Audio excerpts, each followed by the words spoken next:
porque está en la terna ella en primer lugar para ser elegida superintendente de bancos oficialmente o ya en una forma permanente. Ojalá así sea. Buenos días, bienvenida Matilde, Rosa Matilde, mi compañera Joana Ramos comienza esta entrevista con usted. Gracias, economista. Rosa Matilde, muy buenos días, gracias por estar aquí en Caché Noticias y Opinión. ¿Usted nos escucha bien? Les escucho perfecto, permítame primero saludarles, para mí es un placer estar con ustedes. Johanna, un gusto saludarle. Economista Clever, gracias por la invitación y gracias por sus generosas palabras. Lo que simplemente uno está haciendo es servir nuevamente a la patria como ya lo hizo, ya lo hice antes. Y gracias a todos quienes nos escuchan a través de su prestigioso programa y radio también. Gracias a ustedes dos. Buenos días. El gusto es nuestro poder compartir con ustedes este espacio, economista. Bueno, hablemos del tema de coyuntura. La semana pasada nos enterábamos de este nuevo sistema de captación, o mejor dicho, otro sistema de captación ilegal de dinero. Es como funciona, pues, ¿no? No le vamos a decir empresa, no le vamos a decir institución, sino yo diría una mala práctica. Y cada vez más recurrente, ¿no? Claro. Una mala práctica. Pero esto está proliferando en el país. Solamente yo recuerdo que había conversado con usted días atrás y si en el 2019 se habían dado 9 alertas, en el 2020, en lo que va del 2021 llevamos 8 alertas, ¿no? ¿Cuál es el papel de la Superintendencia de Bancos para justamente detectar y alertar sobre estas malas prácticas, como dice el economista Clever Chica? Gracias, Johanna. Si me permite contextualizar, quisiera mencionar lo siguiente. La Superintendencia de Bancos juega un rol, según la Constitución, de ser un organismo técnico de vigilancia, auditoría, intervención y control de las entidades a quienes da permiso de actuar, a quienes otorga el banderillazo de entrada.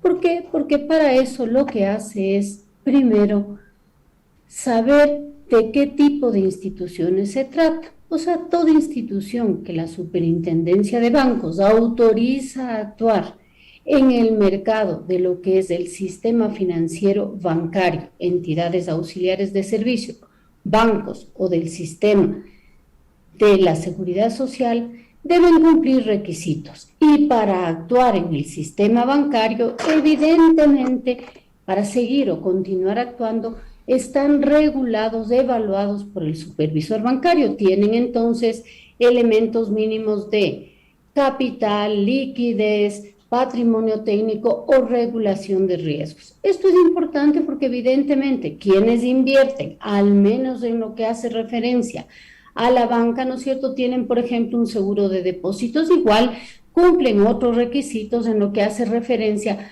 a aquellas instituciones que se encuentran supervisadas por la Superintendencia de Compañías o la Superintendencia de Economía Popular y Solidaria o el resto de superintendencias. Por eso se llama mercado regulado, mercado evaluado, mercado supervisado.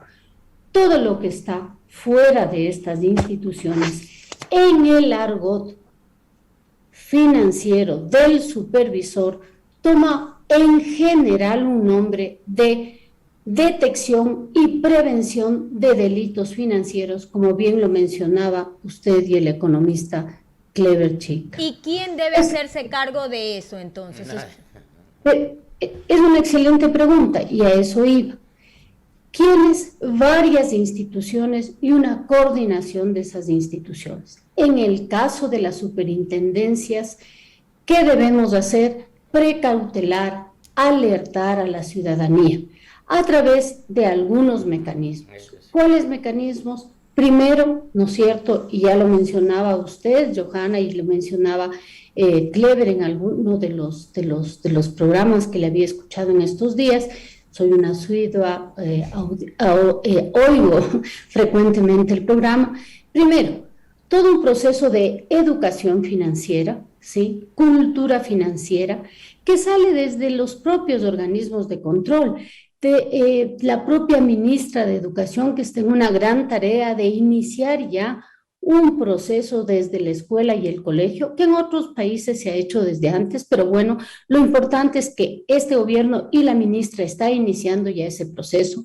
Educación financiera de los organismos de control, eso en el caso de la superintendencia ya se ha hecho, los bancos llevan adelante este proceso, hay que volverlo más eficaz sin lugar a dudas, estamos trabajando ya directamente con los bancos y con un programa de la CAB en ese sentido, pero esa educación financiera tiene varias líneas. En el caso de la superintendencia de bancos, lo hemos referido a el propio sistema de educar, saber cómo gastar el dinero, iniciar con el ahorro, etcétera, una serie de líneas en ese sentido, pero también alertas dentro de la educación financiera. Por ejemplo, alertas sobre cuáles son las entidades no autorizadas, que son a las que usted se refería, Johanna, pero también alertas sobre qué son los delitos financieros, es decir, qué significa un sistema Ponzi, por qué no invierta ahí, ¿no es cierto? Pero También... economista, y disculpe que la interrumpa, pero No, ¿qué tan sí, perdón. efectivas son estas alertas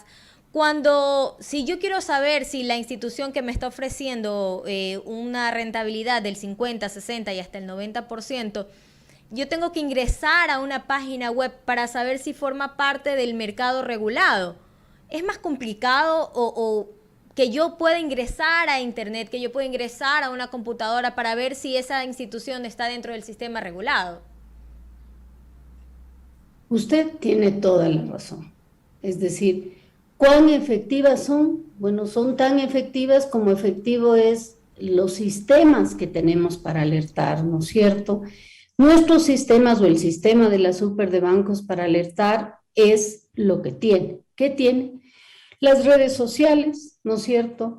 Las páginas por las que nos podemos comunicar. Yo me iba a permitir simplemente, muy rápidamente, para que vea la ciudadanía. Estas son las alertas que hemos dado, por ejemplo, sobre las no autorizadas. Desde mayo del 2019 a la fecha tenemos alrededor de 1 millón, desde el 2020 son 750,000 visualizaciones que hemos tenido. Es decir, hemos ido poblando y llegando a la población sobre las no autorizadas. ¿Cuán efectivas son? Bueno, es también parte de un proceso de educación financiera, es también parte de que la población vaya entendiendo, ¿no es cierto?, cada vez más, que si se acerca a estos entes, ¿sí?, que le ofrecen una tasa de interés más alta que la del promedio del mercado, le piden traer un enganche o para que la población nos entienda, otra persona, es decir, captar un ahorro adicional, que adicionalmente se trata de un ente que no está autorizado por ninguno de los supervisores, ya es algo raro y está poniendo en riesgo el ahorro de su familia, de los seres queridos. Entonces, este es un proceso que el mismo ciudadano debería ir tomando conciencia y estamos en ese proceso y la ayuda que ustedes, los medios de comunicación, nos han dado, yo debo decirlo, en todo este periodo ha sido grande y yo en lo personal agradezco, porque creo que esto ha sido fundamental para que la ciudadanía tome conciencia de que también si uno arriesga más porque quiere intentar tener un dinero fácil, va a ser mucho más grave. No importa el nivel económico que tenga, no lo va a lograr, Siete porque horas, entra en estos sistemas. Perdón. 7 horas 53 minutos en Caché Noticias y Opinión. Estamos dialogando con la superintendente de bancos del Ecuador, Rosa María Guerrero. Doctora Guerrero, completamente de acuerdo con usted. La superintendencia de bancos, si no ha emitido una autorización para algún intermediario, no responde. Así de sencillo, no responde. Yo recuerdo los años 90, 98, 99, cuando los bancos, en una forma inusitada, producto de la coyuntura, esto es una historia, comenzaron a elevar sus tasas de interés, el banco tal, el 60%, todo en Sucre, ¿no? El otro banco al día siguiente 80% y así sucesivamente. Hubo un descontrol total. Incluso el gobierno logró contratar a una firma auditora de mucho prestigio y dio resultados a ver si es que el sistema había colapsado, etcétera, y los resultados dijeron que todo estaba bien. Bueno, eso es una historia. Pero mi consulta a usted, doctora Rosa Matilde Guerrero, ¿ha subido el número de bancos privados en el Ecuador? Hasta que yo recuerdo eran 24, 23 nacionales y uno extranjero, 26 cooperativas, que ahí se ha ido aumentando ese número, no tengo exactamente el número ahora, y que indudablemente son sujetos al control de parte de la superintendencia de bancos, tal como también las mutualistas de previsión. Usted. Sí, economista, como usted bien lo conoce y el público que nos escucha, los bancos en la actualidad, bancos privados son 24, bancos públicos, digamos, y interesantísimo lo que nos pregunta, porque yo creo que de los logros importantes, ¿no es cierto?, del actual gobierno y que la superintendencia de bancos lo ve con muy buenos ojos, es el proceso de fusión, porque eso significa ir hacia un buen camino de dos de los bancos públicos, porque significa sobre todo eficiencia de la CFN, de la Corporación Financiera Nacional, y de Ban Ecuador. Sí, y esto significa eficiencia, calidad, esperamos evidentemente, de mejora en los servicios hacia la población. Entiendo que esto además se lo realizará el día de hoy, ya el proceso mismo de inicio para mejorar la eficiencia de estas dos instituciones. Perdóneme que me permita mencionar esto el día de hoy. Eso en el caso de la banca. Esas son las instituciones bancarias del sistema financiero. En el caso del sector cooperativo, entiendo que usted bien sabe, no están reguladas por la Superintendencia de Bancos desde la ley, desde la Constitución, en realidad, pues separa al sector financiero en su globalidad en la economía, digamos, financiera privada y pública, que es a quien regula la Superintendencia de Bancos, y la economía popular y solidaria, que es la que regula el sector cooperativo de ahorro y crédito, más el sector cooperativo real, digamos, para que sea más fácil de comprensión de quienes nos escuchan. Entonces, es la Superintendencia de Economía Popular y Solidaria quien regula ese sector, tanto a las cooperativas de ahorro y crédito, que puedo estar equivocándome, pero son alrededor de unas 500 cooperativas divididas por segmento, y estos segmentos entiendo que se lo hace en función de los activos. Las cooperativas de ahorro y crédito, y luego están todas las del sector real. Eso simplemente como dato, ¿no? La Superintendencia de Bancos, nosotros estamos regulando conforme la ley, conforme desde la Constitución y luego el Código Orgánico Monetario y Financiero, en definitiva, a los bancos, a las entidades auxiliares de servicios que dan servicios a los bancos, le hace aquí pues administradoras de cartera, ¿no es cierto?, quienes sirven con otros servicios como transportes de valores, etcétera, y a las instituciones bancarias públicas y privadas y, por supuesto, a las instituciones de la seguridad social. Tenemos bastante con eso, mi querido don economista Clever, porque en la seguridad social, por ejemplo, están los fondos complementarios las propias entidades de seguridad social, el ISFA y el ISPOL. Y gracias a Dios, se venido haciendo un buen trabajo. Y me aprovecho la oportunidad, doctora Guerrero. ¿Cómo está la salud del sistema financiero?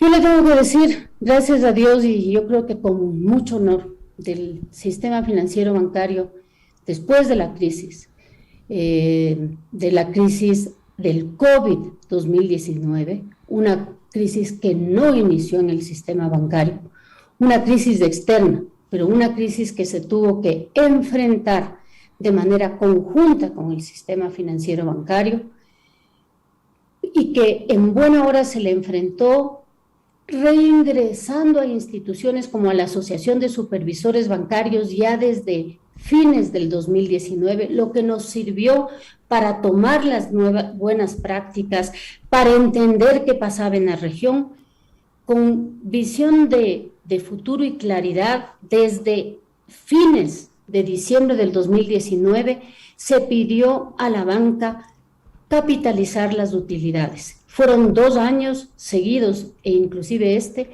que se determinó a la banca que capitalicen sus utilidades. Fueron los 2 años que más se han capitalizado las utilidades de la banca, que no se repartieron. Y se ha evidenciado en el hecho siguiente, que es los años que más se capitalizó en el Ecuador las utilidades que en toda la región de América Latina.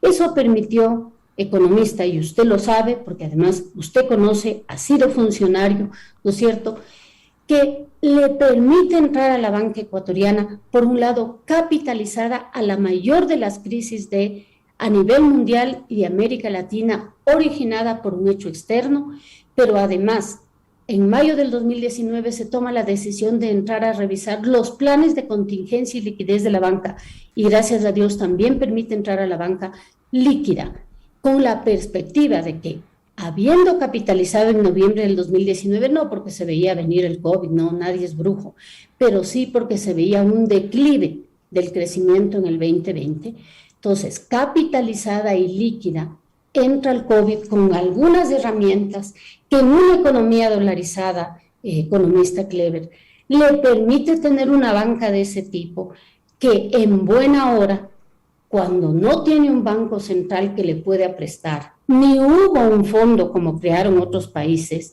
le permitió traer recursos de préstamos, de contingentes para comercio exterior y soportar el sacudón.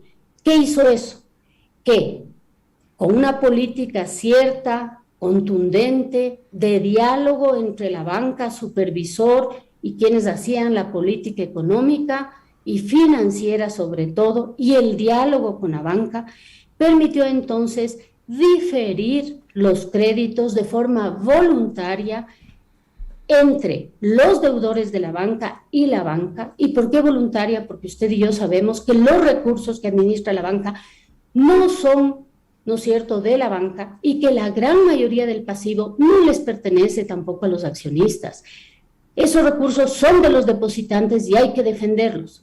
El 91% es de los depositantes y se colocan en el crédito, y por eso había que cuidarlos, y eso es lo que se hizo, junto a los administradores, también supervisando constantemente que esos recursos, si bien fueron diferidos, sean continuamente revisados, y de casi el 35% que fue diferido, ahora ese diferimiento ha bajado casi al 11%, y eso es una gran noticia, don Clever. Es una gran noticia porque significa que esos recursos, gracias a Dios y también a que la economía ha mejorado, han regresado a la banca y la banca los ha gestionado, yo diría que de buena manera, pero también gracias a Dios los deudores han tenido la voluntad de pago, y eso es bueno en un sistema financiero porque quiere decir que el sistema bancario ha recuperado, está recuperando, y los depositantes pueden estar tranquilos, además de que la banca tiene un patrimonio técnico adecuado superior al 90% y ha hecho provisiones. Perdóneme, sí, que me haya extendido, pero además el Fondo Monetario ha reconocido esta gestión del sistema bancario. Perdóneme, pero a veces cuando uno es supervisor creo que tiene que tener claro estos temas y decirlo también con claridad. Claro, es un tema indudablemente árido, doctora Guerrero, pero hay que decirlo. Y déjeme hacerle esta pregunta y nada más, ya se nos terminó el tiempo, pero para conocimiento del público oyente, ¿no?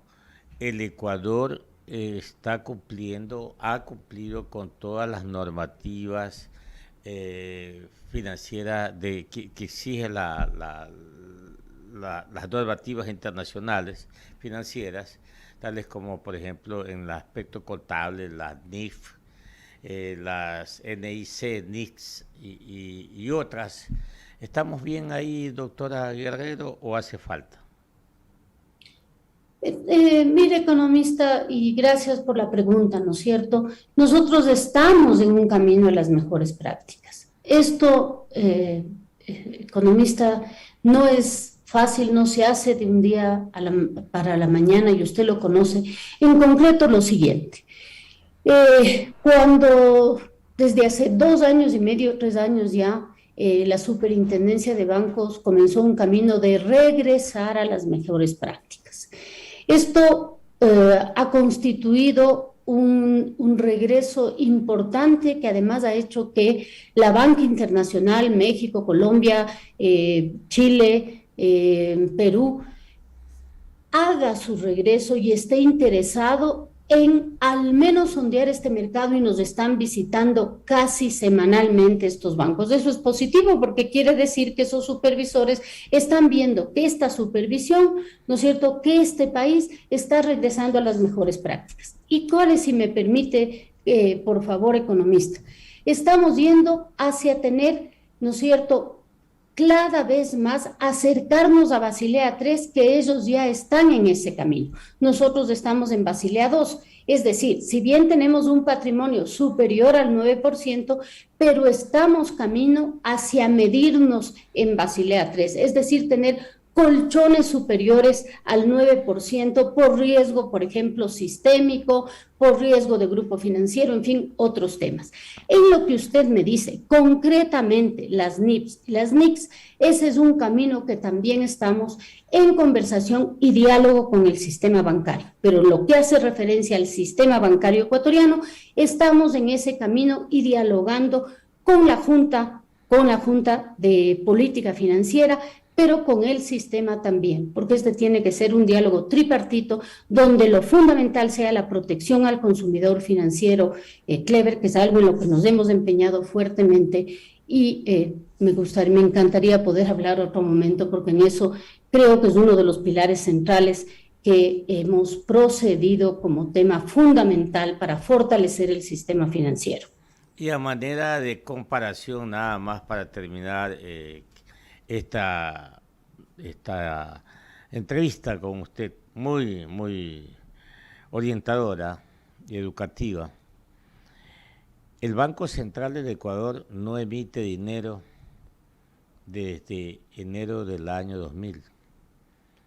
Llevamos 22 años cumplidos de que el Banco Central no controla la oferta monetaria, por una sencilla razón, porque no emite. Asimismo, digamos, el Banco Central tiene por ahí sus referencias, son desde los bancos, desde los estados financieros, pero el control, así 100% de la oferta monetaria, no la tiene. Igualmente es la Superbanco, la Superintendencia de Bancos.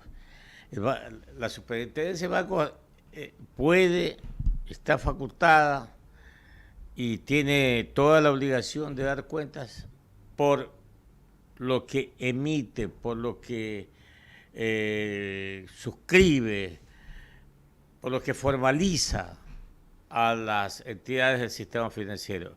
Por eso responde la Superintendencia de Bancos, pero por situaciones exógenas es imposible.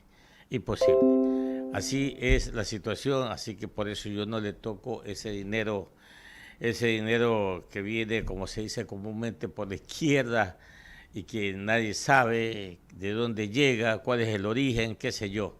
En todo caso, doctora Rosa Matilde Guerrero, gracias por estar con nosotros. Y en algún momento vamos a conversar para ver si hacemos un seminario para los periodistas, para que los periodistas también se adentren un poco en estos conceptos que son indudablemente áridos para ellos, pero que son muy importantes para la vida de la economía de un país, y en este caso particular para el Ecuador. La dejo con la despedida y agradeciéndole una vez más su presencia aquí en los micrófonos de Caché Noticias y Opinión. De esto último le tomo la palabra, economista. Le tomo la palabra. Nosotros estamos listos para eso, ¿no? Tenemos el tema de educación financiera y cultura financiera, pero ahí dirigida a varios grupos, ¿no es cierto?, a varias audiencias. Y creemos que si una audiencia es vital, es la de nuestros colegas periodistas, porque son el núcleo fundamental para que sean nuestros voceros positivos, justamente en las poblaciones, en los diferentes núcleos de población, para llegar de mejor forma a que las poblaciones puedan comprender, educarse, tener herramientas para mejorar su bienestar, tanto en lo positivo, que es saber la importancia del ahorro y luego llegar al crédito, pero partiendo del ahorro, y luego también en este tema, que son en general lo que llamamos delitos financieros en su más amplia gama, desde los temas de las pirámides y profundizar en poner recursos en general en los no autorizados, que es muy negativo. Y gracias por decir también que no nos correspondería y no corresponden las buenas prácticas a la Superintendencia de Bancos ir y clausurar una institución. Sin embargo, y le agradezco por decirlo, nos toca, según el artículo 62 del Código Orgánico Monetario y Financiero, no de la Constitución, literal 5, poner inclusive cuando encontramos una dirección, poner el sello de clausura. Y lo hemos hecho porque así lo dice la ley. Lo hemos hecho porque somos supervisores valientes, no porque nos corresponda técnicamente. Gracias por la pregunta. Rogamos a la ciudadanía informarse por todos los medios que tenemos y saber que más riesgo, ¿no es cierto?, una tasa de interés mucho más alta siempre será más riesgo. Si es que van a instituciones que no están formalizadas, siempre será más riesgo y están ahorrando el ahorro de la familia. Clever, perdóneme que le diga así, le vuelvo a tomar la palabra, estamos a sus órdenes. Por favor, hagamos estas reuniones, talleres con los periodistas, en quienes son nuestra fuerza, nuestro apoyo. Gracias, Clever. Un abrazo para usted, buena semana, que le vaya bien. Un abrazo, economista. Muchas gracias. Gracias, economista. 8:11, nos fuimos de largo con la doctora, la economista Rosa Matilde Guerrero, superintendente de Bancos del Ecuador.